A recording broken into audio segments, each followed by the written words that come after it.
Good morning, everybody, and welcome to my Get a Life moment with Lisa Davis. And today I'm delighted to be joined by Ethan Mercer, who is an entrepreneur of What Do You Want Clothing. A very young entrepreneur, but we'll find out more about that in a moment. So, Ethan, do tell us, who is Ethan Mercer?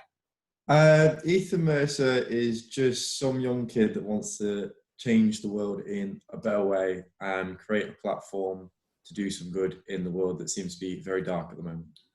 Wow, big job then. Just wants to change the world. I love that. I love that. You want to make a difference. So tell us, how are you going about changing the world then?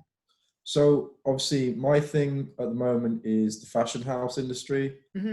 So I got into doing the clothing mainly to start with, just thinking I could make something for me, not to sell, just for me, just to wear, like one-on-one pieces.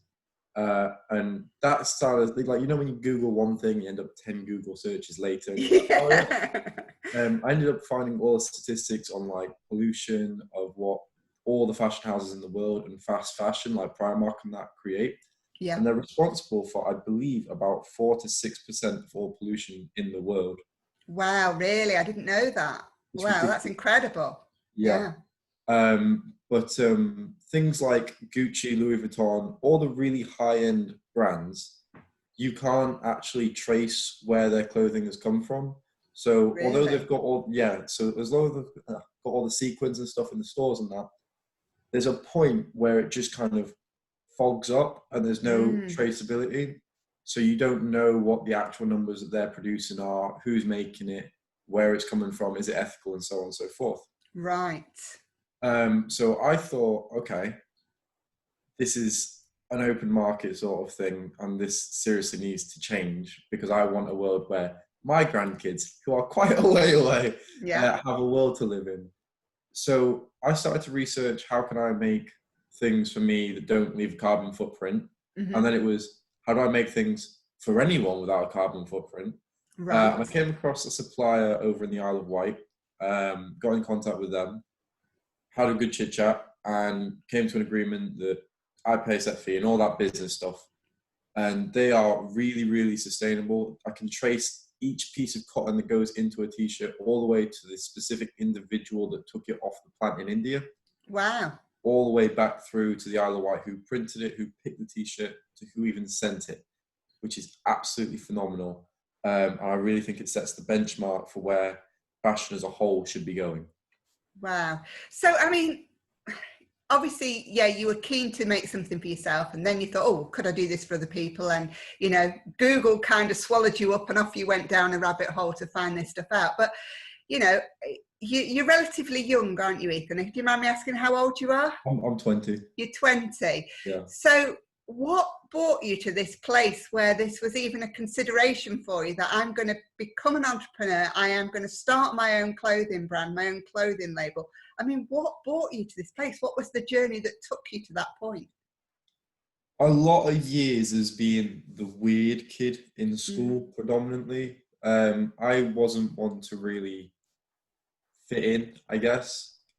So I was I went to like 4 different secondary schools, and I had not the best time through education, and kind of got used to being an individual instead of, because I never had the opportunity, in one way I'm thankful for, to like merge into everyone's expectations of like the popular kids or the arty kids.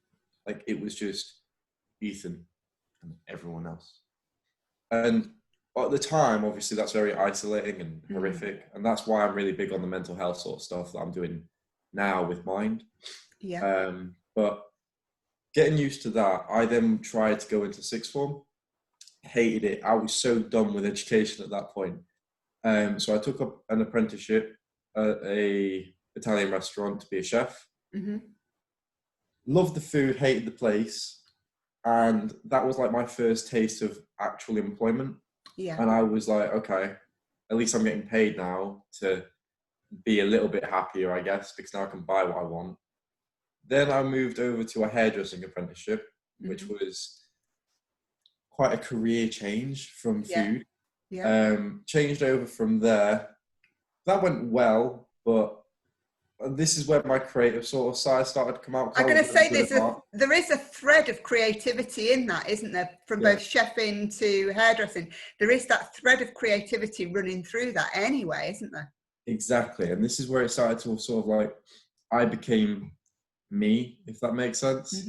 Because during school and that, no, I could do maths and I could do English, but I didn't have any interest in writing or making things at all. Then the food side of things, it was like, okay, you can kind of make what you want and make sure you enjoy it. So like, that's where that individual taste sort of comes from. Yeah. Sounds weird, but if you're in the hairdressing industry and that, you're really quite focused on the opposites of colours, so blue to red and all that sort of jazz, so you know what you're doing when you're colouring hair. Yeah. And that was my first opener to having a physical, all right, I'm responsible for the outcome of a physical, like, whereas with food, it was like you get eaten and that was it. Like, yes, we eat with our eyes, but you didn't have to look really good. But this person was going to walk out of here for the next 2 months with whatever I put on their hair, sort of thing.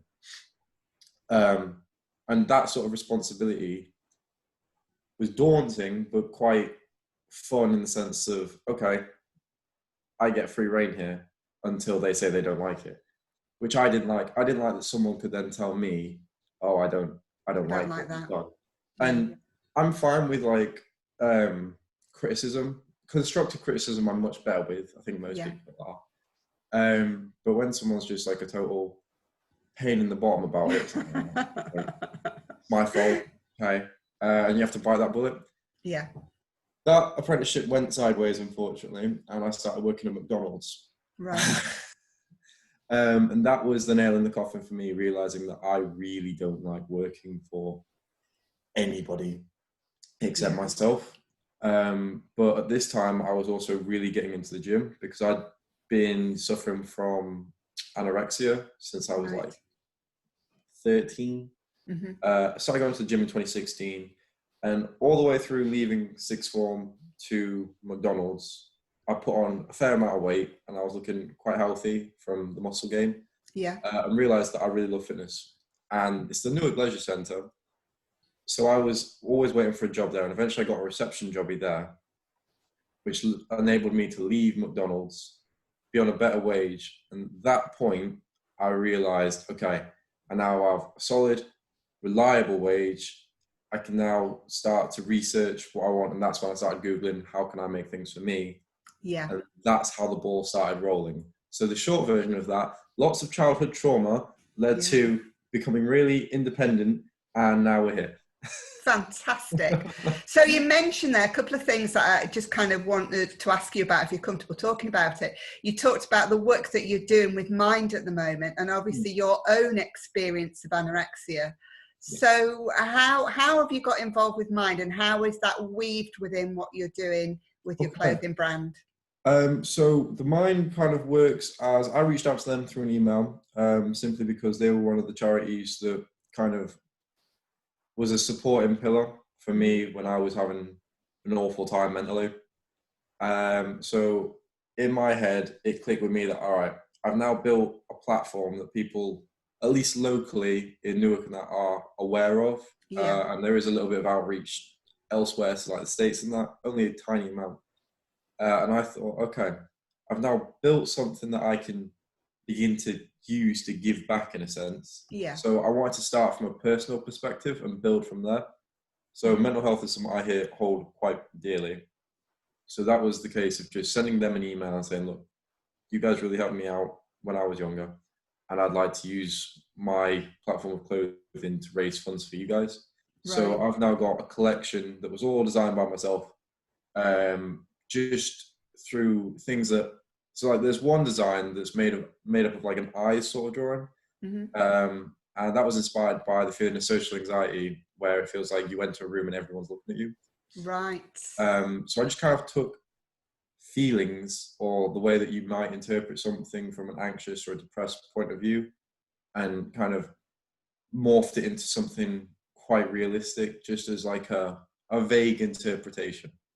Yeah, so there's that message weaved within it, but it's a Yeah. wearable garment with a wearable sort of image or logo, but you know that you've got that thread of a story going through there. And what's been the reception to that, you know, from Mind Really and well. from your friends and from the local community? Absolutely fantastic. Prior to doing the work with Mind, everyone was like into the clothing, like family and friends and that. And they'd help me out, they'd buy some things and kind of share the post occasionally. But ever since I made the Mind What Do You Want collaboration post, so many people that I have no idea who are personally have reached out and said, hey, I was referred to Mind X amount of years ago, but I had to stop going because they ran out of funding. Right. So the fact that I'm now able to make that emotional attachment with someone that doesn't even know me and feels brave enough to say, hey, look, thank you, like that touched me. So I was like, don't worry about it. And what do I say to that? Like, so sweet. And the fact that I can then continue to give the funds back to Mind, who are at the moment really underfunded, especially with Corona and all the political debates that are going on. I don't think they've ever had pressure like this as a whole from a nation. So the fact that I can give back and try and keep it, or at least be one on for the people trying to keep it in one piece, is really nice to know. Yeah. And just being able to have all my friends that have now like shared the post and just try and get it out there as much as they can, just to raise awareness and funds, because they know on my website, if people don't want to buy the clothes for whatever reason, fine, there's still a link to donate straight to Mind. Like, just, even if it's pocket change, every little helps to steal that from Asda. So it's interesting, because we started off the conversation with saying you want to change the world, and it's interesting, isn't it? People think that changing the world has got to be some major act, that you're on the world stage, but actually it starts from where you are. It starts from an idea, it starts from taking that first step, and obviously you're proving that from that it starts a ripple effect, doesn't it? It really does. So what's your next step then? What's your ambition for yourself and the What Do You Want clothing brand? The main, like, my dream is, from a personal selfish perspective, is to get into tailoring for suits and dresses done sustainably. So if I can take that to a whole nother level, but that I think I'm a few years off that, unfortunately. But over the next few months, I'd really like to be able to finish off the collection with Mind on a high note. That expires just because of contracts and that, the 1st of September. So I'd like to use the next few months just to absolutely hammer that, get as much money raised as physically possible through that. Then it'll be going on to like the autumn collection, which is all the boring stuff really, where it's like I have a brainstorm ideas and go out and do stuff. That's not boring, that's exciting. Oh, honestly, Corona's made it so hard, because normally I'll go out to like anywhere for inspiration or something, but I've just had the same 4 walls, and it's like, oh, this is mind-numbing. But ambition-wise, I would just like to be in a position where the clothing's well off, that I could kind of take a step back, have a team that I trust, just have something what I've made is respected and has a positive influence, and can continue to actually give back. So I know I've got a project later in this year, maybe the start of next year, with the Eden project from Somerset. I'm doing because obviously the brand's very green and they're all about greenness. I've been in contact with Tracy from the Eden project, and what we were going to do was go down for a meeting, then lockdown happened. So at some point we're going to kickstart that project back up and get working on that one and start raising some more funds that time for the Eden project and any other sort of sustainable sustainable projects in the UK and around Europe. Brilliant. I mean, that's just incredible. So you've got some big visions, and I have absolutely no doubt that you will change the world. Absolutely. Thank you very much. So just to end, before we kind of wrap up, I ask all of my guests, what is their top life tip? So, you know, you are fairly young, but you've got big vision, big ambition to make a difference in the world. What would be your top life tip that you could share with the people viewing this from around the world? I'd say it sounds cliche, but just stick at it and forget what anyone else says. Yeah. Do what makes you happy. So in a short tip would simply be cut off anyone that brings a negativity into your life and simply do what makes you smile on a day-to-day basis. Yeah, do what makes your heart sing and spirit soar. Exactly. Absolutely. Absolutely. And how do you deal with that? If you come against those people who say, oh, you don't want to be doing that, or, you know, get yourself a proper trade, how do you deal with that? When I started, so this is my second clothing brand. The first one was called Hustler. And there is a company over in the States who shares a similar name. It was a different spelling. That are responsible for like adult magazine sort of things. Right, okay. Yeah. And I got a cease and desist letter in the post from them, which obviously killed that company straight off the bat, because I wasn't going to deal with that big corporation. But then when I started What Do You Want, originally it was with my best mate at the time. And there was this plan. It was like, yeah, we're going to do this together. And the levels kind of like, I stayed up here and things started to happen in his life in a positive way, like full-time job and so on. And his investment into it started got lower and lower and lower, which caused a bit of a rift. And the negativity started to come in where he's like, I'm not sure of this, I'm sure of that. And you go about the diplomatic ways, like, okay, let's see what we can change here. But it got to a point where I was just, you have to kind of bite the bullet with that sort of thing and just cut it out. Like people measure their relationships on how long they've known someone. Yes. But you could know someone 30 years and let's say in the first 10, absolutely brilliant. But the next 20, it just kind of degrades into something quite, not vicious, but just a little bit uneasy, or it's not the same. And people are like, oh, I've known him for so long. It's like, okay, and what are you actually losing by cutting out that sort of negativity or lack of certainty in yourself? Like, I don't know, it irks me, and I think that's the reason a lot of relationships sort of things break down.